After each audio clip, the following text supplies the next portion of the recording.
So I've decided that I would like to hatch some of my chickens' eggs, and I needed an incubator. So I was looking around for which one I want. The Nurture Right 360 had some really great reviews, and I was leaning toward that one. But I did find this Kebonnixs on Amazon, and it had good reviews on Amazon. The reviews were honestly about the same as the Nurture Right 360. But I couldn't find any information about the Kebonnixs anywhere else. I couldn't find any YouTube reviews or websites that talked about it. So I decided to pick one up and try it out. I did also get the Nurture Right 360, and I will be trying both of them. So down the road I hope to do a comparison video. However, a lot of the features that they offer are very similar. So I thought it'd be great to try this one out and see how it compares. So this one, I think I paid about $90 for it on Amazon, whereas the other one I was looking at, the Nurture Right 360, was about $150. I did get mine at Tractor Supply, but the price seemed to be the same on Amazon or Tractor Supply, no matter where you were going to get it. So some of the features that are offered in this incubator had a lot of the things I was looking for, which is one of the things that led me to give it a try. So I actually have set this up. I've had this running for about 10 days, so I can get used to the temperature control and how to control the humidity where I want it. This incubator will hold 12 eggs, so that's a smaller capacity than the Nurture Right 360, which holds 22. It does, however, still have the automatic egg turner, and it will auto stop turning the eggs on day 18. So it has a hatch countdown. So actually press that button, it'll tell you. So I've had it running for 10 days because there's 11 days in theory to hatch. Obviously I haven't put eggs in it yet, but that's how long I've had it running. So when that gets to day 3 on the countdown, it stops turning the egg turner, and you can't even test it. So it won't work. It controls the temperature, which from my observation it does really well. I've only ever seen this come off 99.5 after I've had the lid open. Other than that, it has stayed right there. It does appear to measure the temperature in half-degree increments. So if it were to change up or down, it would go to 99.0 or 100.0 as the temperature fluctuated. The humidity, it's not a humidity controller, it's a humidity display. So it's going to measure it, and it's going to tell you what the humidity is inside the incubator. The way that you control it is with this valve here. So, and there's 2 different settings, fill settings for the water reservoir inside. So for your first 18 days, you are going to keep this at about half open, and it goes by the bead, not by the edge of the shutter. So this is considered 50% open, even though it looks like it's 33% open. And then they say not to close it any more than 75%, which is going to be right about there, which is mostly closed. So go ahead and put it back to 50%. I actually have some sponges in here to help get better humidity, and I find that with it half open like that, I'm able to control the humidity quite well. And I did find before I put the sponges in, that I could control it. I had a hard time keeping it at 50%. However, the region I'm in the US is very cold, and the humidity here is very low at this time.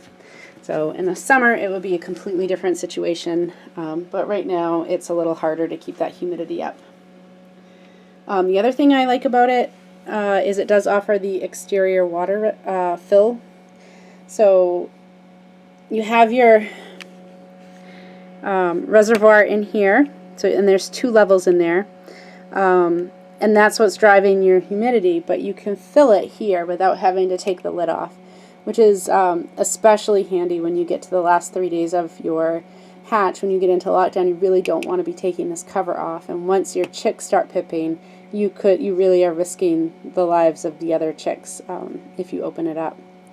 So you'll see it does have these fill lines. So it's got two little bars in there, and there's the egg turner going.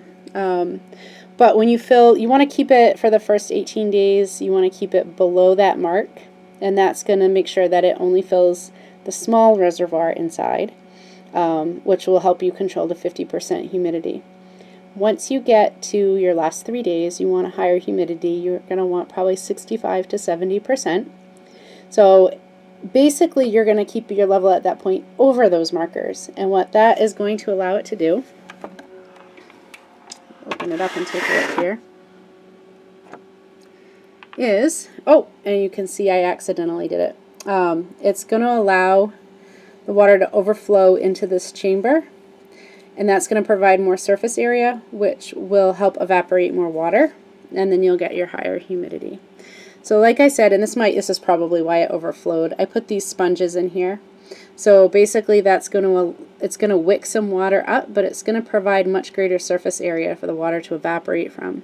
So it doesn't really matter how much volume of water you have in here or how deep the level is. It matters how much surface area is exposed to air, because it's going to evaporate based on the temperature and the humidity inside. And it's going to evaporate at the same rate. So if you have more surface area, you'll get more moisture into that air. So I think what happened here is I did go over the line a little bit, but these sponges, I think, probably took up some of that water and allowed it to overflow. So it allowed the chamber to take in a little more water than it should have. So that was my bad. Now, when you do get into lockdown, I recommend taking this out. It's very easy to do. It will auto-stop, but it will give your chicks more room if it's not in there when they hatch. But you do want to make sure that you put this cogwheel back on, because it also acts as a cage to prevent chicks from being able to get into that water and potentially drown. So when you do assemble your incubator or put it back together after your hatch, you'll see you have this key. We have the flat side of your shaft here. So what happens is your motor is turning the shaft for the egg turner, and it's catching on that shape, and it's turning the cogwheel. These little feet on the cogwheel catch in here and run the egg turner. So when you're assembling your incubator, you might be tempted to try to turn this, but you risk damaging that mechanism if you do that. What you want to do instead is turn the yellow egg turner until the cogwheel falls into place.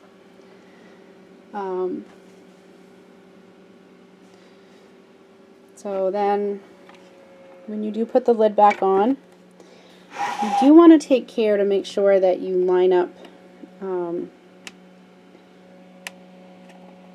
these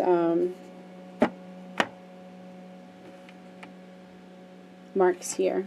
So those little notches are going to, if you're not seated in those, you're not going to get a good fit. You're going to have a gap here, and it's going to be really hard to see. And you might find that you have trouble controlling your temperature and or the humidity with that extra airflow. So you do want to take care to make sure that those are lined up and in place properly. It does have an egg candler as well. You press the minus button once. It's a good bright light. You're not going to have any trouble handling with that. The only question is if you prefer the handheld, then you prefer the handheld. But as far as the brightness, this will do what you need it to do. So you can see we put the lid back on. It's almost back up to temperature already. It's at 45% for the humidity. I fully expect it'll be back up to 50% shortly. I'll close that out a little bit though. Okay. So I do expect that this looks really similar to some other incubators that have really great reviews. So I expect we'll see similar performance with this one. I'm very interested to see how it comes out, and I'm excited to hatch some chickens. So there's that also. I will be doing a comparison. I think I'm going to run them at the same time with the same batch of eggs. So I'll do 22 in the other one, I'll do 12 in this one, and then see how the hatch rates are and compare, and I'll make sure to put split so it's all similar eggs, like similar mix, so like the same breeds and the same age of the eggs, and we'll make sure to split them as best we can to make sure that they're a very similar starting group of eggs. So hopefully you'll come back and check that out. If you found this video helpful, please do give us a thumbs up to like the video, and consider going ahead and subscribing as well. Thank you, and have a great day.